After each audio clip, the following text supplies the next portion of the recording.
Hello friends, जय माँ बगला हूँ जयवासी। देखिए, बहुत सारे लोग मुझे सवाल कर रहे हैं कि माँ शक्तियाँ कैसे मिलेंगी, क्या मिलेंगी। और जिनका मारण मोहन का काम किया, मैंने पहले भी कहा है 29-30 तारीख, अभी 30 तारीख कल है, कल अमावस्या के दिन भी मैंने काम किया है, पूरी पूजा कर दी है। 12 मई तक वेट करो, सबके काम का अच्छा खासा रिजल्ट आएगा। यूट्यूब पर भी कह रही हूँ मैं, क्योंकि अभी बगलामुखी का पूजा बाकी है, ठीक है। और बगलामुखी की पूजा रोकने की भी लोग कोशिश कर रहे हैं।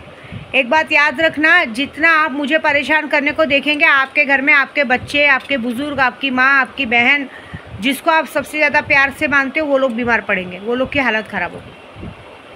ऐसी बात है। और दूसरी बात, मेरे नाद में नहीं लगने में ही भलाई है। अभी मुझे कल कुछ पता चला था कि देखिए, हम लोग जहाँ भी जाते हैं, सैलानी या कहीं भी जहाँ 4 जगह रहते हैं, वहाँ पे भी 4 आदमी एक दूसरे के साथ मिलते हैं, पीते खाते, वो उनकी प्रॉब्लम है। अभी जैसे समझो प्रपोज मुझे मेरे पति से शिकायत है, तो मैं अपने पति को बोल सकती हूँ, न कि सामने वाले को बोल सकती हूँ। क्योंकि इंसान बच्चा नहीं है कि कोई भी उसको पिलाएगा खिलाएगा और इंसान खा पी लेगा। और मैं उन औरतों को बोलूँगी कि बेशरम औरत, पहले तुम एक तो किसी के बच्चे को 15 साल, जो 15 साल बाद हुई औलाद को, तुम किसी के बच्चे को उसके माँ बाप से अलग करती हो। हाँ, फिर ब्लैक मैजिक करा के उसको अपने पास रखती हो, उसकी बीवी से उसको अलग करवाती हो। पूरी दुनिया को ये बात नहीं बताती कि तुमने क्या किया। उसकी वो इंसान अगर अपनी पहली बीवी के पास जा रहा है, उसकी बीवी से उसको अलग करती हो, उसके बाद उसके घर वाले आके तुमको मारते हो, वो बात तुमको पता नहीं है, वो बात तुम नहीं बताती हो लोगों को। लेकिन एक तो चोरी, ऊपर से सीना चोरी। एक तो तुम खुद चोर हो, दूसरे के घर का बेटा चुराई हो, दूसरे के घर के सामान पे हथियार हो, और ऊपर से सीना चोरी करने जा रही हो, दूसरों को बोलने जा रहे हो। तुम्हारा आदमी दूसरे दोस्तों के साथ जाता है, खुद ज़बरदस्ती सबको सब जगह लेके जाता है, पीता है, खाता है। हाँ, तुम उसको मना करके नहीं, उल्टा ये नाम डालते हो कि वो लोग बुलाने आए थे, करने आए थे। जहाँ 4 आदमी रहते ना, वो 4 आदमियों के बीच में हम औरतों का बोलना अच्छा नहीं लगता। हम औरतों को अपने आदमी को बोलने का हक है। वीडियो देख रही है ना, तो याद रख। और एक बात याद रखना, विद्या देवी बहुत बेकार है, हर यूट्यूब पे बोली हूँ मैं। एक हाथ से ताली नहीं बजती है, ठीक है। इंसान पहले से पियक्कड़ और वो सब, आप कहते ना, पहले से पियक्कड़ और वो सब रहता है, तो उसको तुमको संभाल लेना चाहिए। और तुम जैसी औरतें क्या संभालोगी? तुम जैसी औरतें खुद उनको उनके माँ बाप से अलग करके, उनकी बीवी बच्चों से अलग करके, उनको पागल बना के अपने अंदर रखे। तो खुद चोरी करके रखे, ऊपर से सीना चोरी करती हो। हाँ, ऊपर से बड़ी बड़ी बातें करती हो। अब तक तो मैंने सिर्फ तुम्हें ये सोचा था सबक सिखाने के लिए कि तुमने किसी के बेटे को किसी माँ से उसके बेटे को छीना, उस बात पे तुमको सबक सिखा रही थी। लेकिन अब तुम्हारी इतनी हिम्मत कि तुमने मेरे तक आने की कोशिश की है। याद रख रहा है, ये 7 दिन की बगलामुखी के जप में तेरी जितना वशीकरण, जितना भी तूने काला कांडी किया है, अगर उस पर मैंने पानी नहीं डाला तो मेरा नाम बदल देना। देखो, एक बात बता देती हूँ, मैं हर आदमी के साथ उसके दोस्त लोग मादरचोद होते हैं। देखिए, दोस्तों को क्या है, फ्री में अगर दोस्त अपनी खुद की बीवी को भी ला के देगा ना, कि मेरी बीवी पसंद है क्या, इसके साथ सोना है क्या, तो ऐसे नालायक दोस्त रहते कि वो भी करने से पीछे नहीं हटते। वो हमें अक्ल होनी चाहिए। तो सही बात, सबसे बड़ी बात, हमारे आदमी में अक्ल होनी चाहिए कि सामने वाला अगर पीने खाने बुला रहे तो नहीं जाना चाहिए, ठीक है। और तुम जैसी औरतें तो ना बोलो तो ही अच्छा है, क्योंकि तुम जैसी औरतों का मुँह खोलना शोभा नहीं देता है। तुम जैसी औरतें दूसरों के घर के बच्चों को अपने काबू में करके अपनी भी चूत चटवाती हो, अपनी माँ की भी चूत चटवाती हो। तुम जैसी छिनाल चौधरी औरतों को ज़्यादा आवाज़ निकालना अच्छी बात नहीं है। ये तो तुम्हारे गांड में ना डंडा डाल के फाड़ डालूंगी मैं, समझे? तुम लोग जैसी औरतों को बोलने का हक नहीं है। तुम जैसी औरतों का कैरेक्टर है ना, कमाटीपुरा वाला है। तुम जैसे को रंडी बोलना, रंडियों की बेइज्जती है, ये याद रखना। और तुम्हारा नाद अब मुझसे लगा है। विद्या देवी तुम्हारी गांड कैसे मारती है वो देखना, बस ये मत सोचो। मैंने क्या बोला, मैं अपनी माँ के हिसाब से चलती हूँ। अगर हमारा परिवार, हमारे पति, हमारे बच्चे कुछ गलती करेंगे तो हम अपने परिवार, पति, बच्चों को तो घर में बराबर करेंगे। लेकिन जिसकी वजह से उनको सुनना पड़ा है, जिसकी वजह से, चाहे फिर वो औरत हो चाहे आदमी हो, कोई भी हो, फिर हमारी पूरी टीम उसके पीछे लग जाती है। मैंने एक औरतों का ना जोग्राफिया बदल दिया है। एक अच्छी खासी औरत को, जो कहते हैं ना, दिखने में भगवान ने उनको 45-50 साल की उम्र में भी एकदम जवान और सुंदर बनता दिखा है ना, कि लगेगा कि अभी जवानी फूटी। लेकिन उनकी एक गलती, सिर्फ नज़र डालने की वजह से मैंने उनको, कहते हैं ना, कंकाल का पुतला बना दिया है। और तेरे अंदर की जितनी खूबसूरती है ना, तेरी फ़ोटो है मेरे पास, तेरी खूबसूरती को याद रखना। आने वाली 12 पूर्णिमा तक तेरी खूबसूरती को पूरी ख़त्म करके अगर तेरे को बुड्ढों के रोल में नहीं डाला ना, तो नाम बदल देना। तेरा पति छोड़, भूत प्रेत जिन्नात जितने तेरे पास है ना, अगर उसने भी तेरी तरफ आंख उठा के देख लिया ना तो मेरा नाम बदल देना। ऐसे भी ने वहाँ से तेरे जिन जिन्नात सब अपने काबू में कर लिए, तेरी सारी शक्तियाँ छीन लिए। ऐसी बात है। मैं तो इस मामले में चोर हूँ। मेरे सामने कोई कितना भी बड़ा तांत्रिक है, कितना भी पंडित है, कितना भी बड़ा कोई मोबाइल से भी मुझसे बात करेगा ना, मैं उसकी शक्तियाँ अपनी तरफ छीन लेती हूँ। दूसरों पे उंगली उठाने से पहले अपने आप को झांकने का अंदर।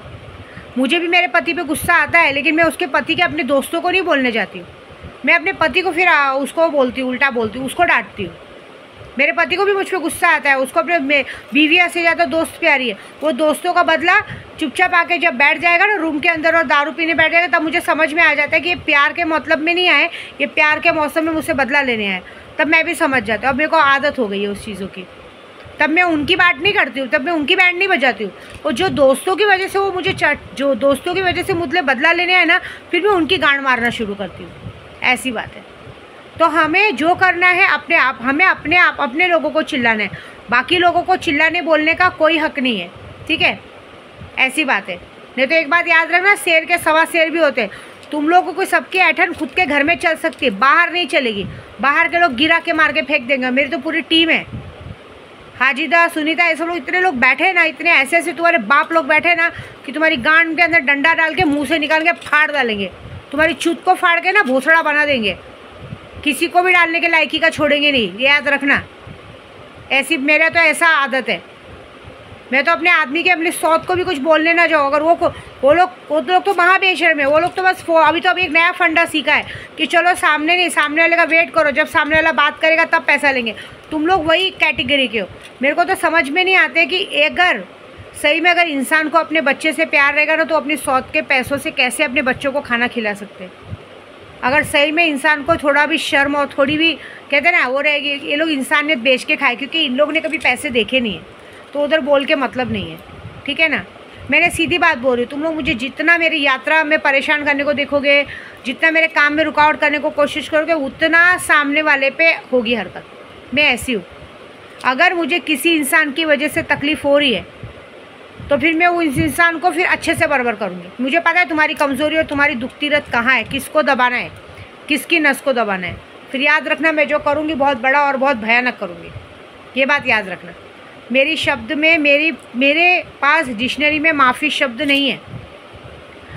आपकी एक गलती, उसके बाद आप मुझसे 50 बार माफ़ी मांगो, लेकिन वो एक गलती मेरे दिमाग में घूमती रहेगी कि कैसे हिम्मत की, कैसे ये कोशिश की। मेरा यूट्यूब देखने के बाद, मुझे देखने के बाद, मेरे साथ रहने के बाद ऐसी गलत हरकत कैसे की, उस गलत हरकत की सज़ा मिलती रहेगी। ये बात याद रखना। रोको यात्रा। देखो एक बात बताओ, किसी की यात्रा कोई नहीं रोक सकता है। मुझे दतिया पहुंचना है, मैं पहुंचूंगी। मुझे पूजा करना है, मैं करूंगी। एक बात याद रखना, आज से अभी से मैं माया मैडम को भी बोलती हूँ कि अगर तुझे सच में तूने अपना बच्चा, भले तूने नाजायज़ पैदा की हो, अगर सच में तूने अपना बच्चा तेरे को बच्चा प्यारा होगा ना, तो आज से कभी तो अपनी सौत की कमाई नहीं खाएगी। बस मैं इतना देखना चाहती हूँ। अगर सच में तुझे तेरा बच्चा प्यारा होगा तो अपनी सौत की कमाई के 1 रुपये नहीं लेगी, जो तू तेरे ससुर के ज़रिए, जेठ के ज़रिए पैसे मंगाती है ना, अगर रहेगी। नहीं तो बस समझ जाना कि मैं आज खुलेआम बोल रही हूँ, तो अपने बच्चे का मरा हुआ मुँह देखेगी। अगर तूने अपने सौत की 1 रुपये की भी कमाई अपने बच्चे को खिलाई, तो 1 रुपये की चॉकलेट, 1 रुपये की चड्डी भी उसको पिनाई, तो बात बदल। जा अपनी कमाई से करके दिखा। बस इतना मैं देखना चाहती हूँ। अब मैं देखना चाहती हूँ कि तुम्हारे आँख के अंदर, तुम्हारे अंदर कितना शर्म का पानी है। बस इतना देखना है मुझे एक बार। बहुत हो गया तुम लोगों का नाटक। और अब तो आज से सारी चीज़ें की फैसिलिटी ख़त्म। सबको दोस्त प्यार है ना, दोस्त से जाके मांगना। बाहर की औरतें पसंद है ना, बाहर की औरतों से बोलना मुझे खर्चा पानी दो। अब विद्या देवी औकात दिखाएगी तुम लोग मेरी पूजा में अड़चन डालते हो। देखो मेरे को ना किसी के बीच में बोलने की आदत नहीं है। मेरे पूजे में दखल अंदाजी आई, मेरा चीज़ टाइम पे नहीं हुआ, तो मैं तुम्हारी कोई चीज़ टाइम पे नहीं होने दूँगी। फिर तुम्हारे घर में जो तांडव होगा वो बहुत बड़ा होगा। तो बस वेट करो, जो होगा देखा जाएगा। बाकी ये है, इसी सबको नहीं बोल रही, पूरे यूट्यूब में भी बोल रही हूँ। जो लोग अनजान चेहरे, जो लोग मेरे पास इस वक्त मेरी साथ काम करने को देख रहे हैं ना, मेरा कुछ नहीं बिगाड़ पाओगे। मेरा काम परफेक्ट हो रहा है, सब काम अच्छे से होगा। तुम लोगों का क्या होगा वो सोचो। जो तुम्हारे साथ होगा उसे कोई नहीं बचा पाएगा। एक बात याद रखना, जो दारू पार्टी के दोस्त लोग हैं ना, उनको भी एक बात याद दिला देती हूँ कि यहाँ पे तुम एक जगह पे मियाँ बीबी के बीच में झगड़ा लगाने को देखोगे। एक बात याद रखना कि तुम्हारे बीवी बच्चे भी कहीं बैठे हैं। ऐसा नहीं हो कि तुमको खबर आए कि उनका एक्सीडेंट हो गया, तो उनको ये हो गया वो हो गया, तुमको गांड उठा के भागना पड़े। तुम मुझे यहाँ तकलीफ़ देने को सोचोगे पूजे पाठ से, ब्लैक मैजिक से वहाँ पे तुम्हारी चीज़ पे हमला होगा। शक्तियाँ कर देंगे। करना है, कोशिश करना है, करके